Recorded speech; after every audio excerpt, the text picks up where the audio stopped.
ہمارے سفارتی وفود جو ہے نا، پاکستان کی ایئر فورس نے، پاکستان کی آرم فورسز نے جس طریقے سے ڈیمونسٹریٹ کیا، تو دیکھیں نا اپر ہینڈ مل گیا. اب چلو، اب یہ پہلے بھی یہی تھے، ہم جانتے ہیں جتنے یہ سارے تو جس طرح سے لگتے ہیں ہمیں پتہ ہے، مگر چونکہ ایک جس طریقے سے ان پرٹیکولر میں کہوں گا پاکستان ایئر فورس نے جس طریقے سے اس میں جو ہے وہ کیا ہے، کنڈکٹ اپنے آپ کو کیا ہے، اور جس طریقے سے آج ہمیں پتہ چل رہا ہے کہ وہ کب سے تیاری کر رہے تھے اور کب سے یہ تمام جو انٹیگریٹڈ سسٹم تھا، یہ تو ہم ان کو دیتے ہیں. لیکن میں ایک اور میں میاں صاحب یہ دیکھ رہا ہوں کہ ایون ان کے میڈیا پہ کچھ تو ایسی چیزیں آ رہی ہیں ٹک ٹاک پہ جو ہم بیان نہیں کر سکتے، مطلب انتہائی غلیظ گالیاں جو ہے وہ نکال رہی ہے. کیا مجھے سمجھ بات نہیں آتی. مگر میں ایک اور بھی بات بتاؤں، آپ کو پتہ ہے کہ جو وکٹری پیریڈ تھی رشیا میں، وہاں پر مودی صاحب جو ہے وہ نہیں گئے، اور وہاں پہ ان کے کوئی وزیر غالباً گئے ہیں، اور ایک پیوٹن نے دورہ کرنا تھا اوائل 2025 میں، وہ بھی نہیں وہاں گئے. تو میرے خیال میں دے ہیو بن، حالانکہ یہ مین بینیفیشری تھے، تیل وہاں سے فری لے رہے تھے، اور جو ہے وہاں سے بیچ کے دیہڑی تو کس کی لگ رہی تھی وہ ہم بعد میں آپ کو بتائیں گے. اور اس کے ساتھ آپ یہ بھی دیکھ رہے ہیں کہ انڈیا جو کیا ہے یہ رشین آرمز ڈیل جو ہے وہ بھی ڈولڈرم میں ہے غالباً. اس کے علاوہ امریکہ کو ایک اور بھی دکھ ہے کہ جب یہ رافیل وغیرہ گرے اور انہوں نے امریکہ یہ چاہ رہا تھا کہ جی وہ F-35 بھی لے لیں. اب F-35 جو ہے اس کو مجھے نہیں پتا یہ اتفاق ہوگا. جس طریقے سے پلکی شرما نے رپورٹ کیا کہ ایک F-35 جو ہے وہ تو یمن کے ایک پتہ نہیں کس قسم کا میزائل تھا، وہ جا کے اسے لگا اور وہ ادھر وہ ایکسپوز ہو گئے. تو میرے خیال میں یہ وار بڑی ایک انپریڈکٹیبل ہے، اور اس پہ ہمیں نہیں کرنا چاہیے. مگر میاں صاحب میں یہ ضرور کہوں، قاضی صاحب ایک تو ان کے میڈیا کو پلیز میڈیا نہ کہا کریں، وہاں وہ میڈیا نہیں ہے، وہ گماشتے ہیں، وہ مودی کے گماشتے ہیں، ان کو گماشتے ہی کہا کریں جس طرح کی وہ غلیظ زبان بول رہے ہیں پوری دنیا کے خلاف. اس لیے وہ میڈیا ہے ہی نہیں ہے، اس کو میڈیا کہا ہی نہیں جا سکتا، کسی تعریف میں نہیں آتے. دوسرا جو تنہائی ہے وہ اس کو کہتے ہیں کہ ٹرمپ نے اس وقت امریکہ باقاعدہ طور پر بھارت کے خلاف جو ہے محاذ کھولا ہوا ہے، وہاں سے وہ انویسٹمنٹ نکال رہے ہیں. وہاں پر ٹیسلا کو انہوں نے کہہ دیا ہے ایلون مسک کو کہ وہاں سے انویسٹمنٹ نکالیں، ایپل کو کہہ دیا کہ وہاں پر اپنی فیکٹریاں نہ لگائیں. یہ ساری کی ساری کیا ہے؟ یہ ساری کی ساری تنہائی تو ہے. اور اس میں جو بات آ رہی ہے پاکستان کی جانب سے، پاکستان نے بے شک، اس میں کوئی شک نہیں قائد صاحب کہ پاکستان نے بہت زیادہ سفارتی محاذ پر اپنی جو ہے وہ کامیابی حاصل کی ہے. ہماری ایئر فورس نے، ہماری پاک افواج نے تو ان کو ذلت امیز شکست دی، اور اس کے بعد یا اس سے پہلے جو کردار اسحاق ڈار صاحب کا رہا ہے، بلاول بھٹو زرداری صاحب کا رہا ہے، اس میں ہمارے جو امریکہ میں سفیر ہیں رضوان صاحب ان کا رہا ہے، جو افتخار عاصم جو ہمارے اقوام متحدہ میں مستقل مندوب ہیں ان کا جو کردار رہا ہے وہ انتہائی باکمال کردار رہا ہے. انہوں نے وہاں پر ہر دن جو ہے وہ بھارت کو شکست دی ہے. اور آج سب سے بڑی خبر یہ ہے قائد صاحب کہ جو سلامتی کونسل ہے اس میں جو ایک کمیٹی ہوتی ہے دہشت گردی کے حوالے سے نگرانی کرنے کی، پاکستان کو اس کا نائب جو چیئرمین ہے، وہ صدر ہے، وہ منتخب کر لیا گیا ہے. اور جو طالبان کے حوالے سے کمیٹی ہے اس کا بھی سربراہی پاکستان کو دے دی گئی ہے. اب بھارت کدھر ہے جو اتنا بڑا وہ وہاں پر جو ہے پروپیگنڈا کرتا تھا پاکستان کے خلاف؟ وہ تو سارے کا سارا وہاں بھی ہزیمت زدہ ہو گیا ہے. وہاں ان کے سفیر جو ہے بات نہیں کرتے، باہر نکلتے نہیں ہیں. میں آپ کو بتاؤں یہ جو سیویلین ایلیٹ ہے نا، یہ کسی کام کی نہیں ہے، انتہائی نکمی ہے. میں یہاں کھل کے ٹی وی پہ کہہ رہا ہوں.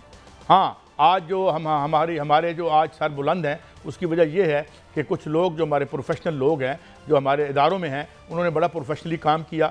انہوں نے کوئی کام نہیں کیا میاں صاحب. انہوں نے ہمارے اوپر $130 بلین کا قرضہ چڑھوایا، ہمارے اوپر چڑھوایا، اور یہ تھا باہر کا. اندر کا قرضہ $79 ٹریلین اکارڈنگ ٹو ڈاکٹر اکرام الحق ہمارے اوپر لاد دیا.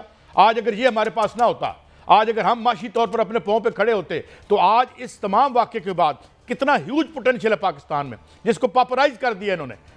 کوٹ ٹائیاں لگا کے 10-15 بندے جہاز میں بیٹھ کے سوئٹزرلینڈ میں پیسے بھیک مانگنے چلے جاتے ہیں. تو ان کا کوئی نہیں ہے.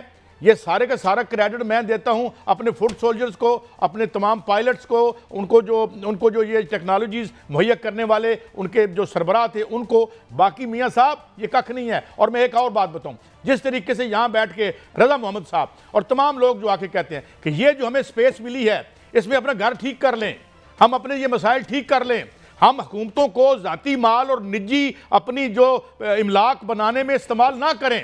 تو اس ملک میں کیا کچھ نہیں ہے. یہ ایک اور چائنا بن سکتا ہے, مگر ان کے ہوتے بنے گا it's a big question mark. جو لوگ جو ہیں یہاں اپنے پیسے میاں صاحب جو اپنے پیسے یہاں نہیں رکھتے, جو اپنا مال باہر رکھتے ہیں. دیکھا کہ جو ہمارے وفود باہر گئے ہیں جس میں وزیر اعظم گئے تھے, فیلڈ مارشل, ایک بندہ چلا جاتا 7 بندے ضرور جانے چاہیے. میاں صاحب جہاز کا ٹکٹ ہے, ڈالر لگتے ہیں. بہت بڑی کامیابیاں اور چین کے ساتھ ہمیں کامیابی ملی ہیں قائد صاحب. لیکن سوال جو اس وقت بڑا پیدا ہو رہا ہے وہ یہ ہو رہا ہے کہ Trump anti Modi anti India کیوں ہوا ہے.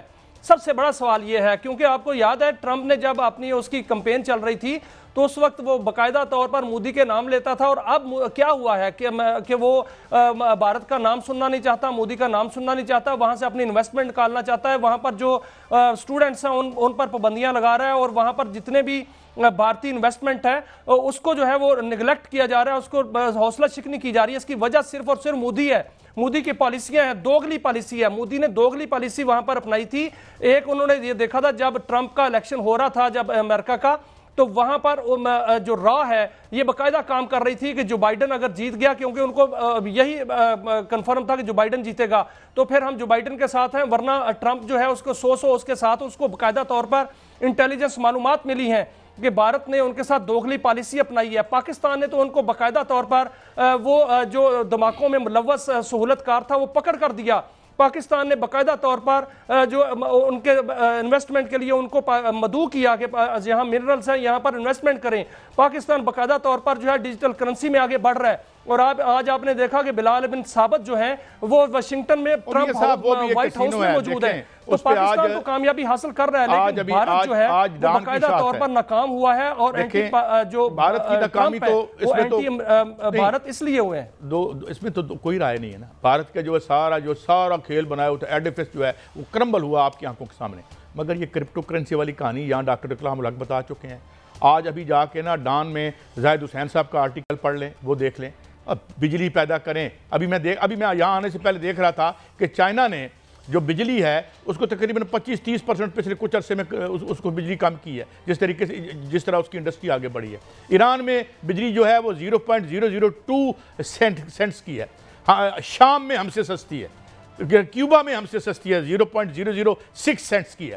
کوئی اس ملک کو بنائیں. یہاں یہ بجلی بنا رہے ہیں, بجلی جو ہے چلانے کے لیے تاریں نہیں ہیں مگر ٹھیکے لینے ہیں, اور ٹھیکے اور پاکستان میں اور کام کیا ہو رہا ہے. ٹھیکے کیا ہیں, بنی بنائی سڑک توڑ دو, ٹھیکہ. یہ ٹھیکہ فرینڈلی جمہوریت کو ختم کر کے ہمیں ایک ریئل سچی جمہوریت لا کے اس ملک کو اس منظر پر لے کے جانا ہے. اور I think that will be not be by them, it will be beyond this. جو خاص طور پر جو ہماری سویلین رولنگ ایلیٹ ہے, اس سے بیانڈ ہی اس کے سولوشن مجھ نہ چیز کو لگ رہا ہے. یہی کر دے برال بریک کے بعد حاضر ہوتے ہیں. خبریں اور بھی ہیں, ان پہ ہم بات کریں گے.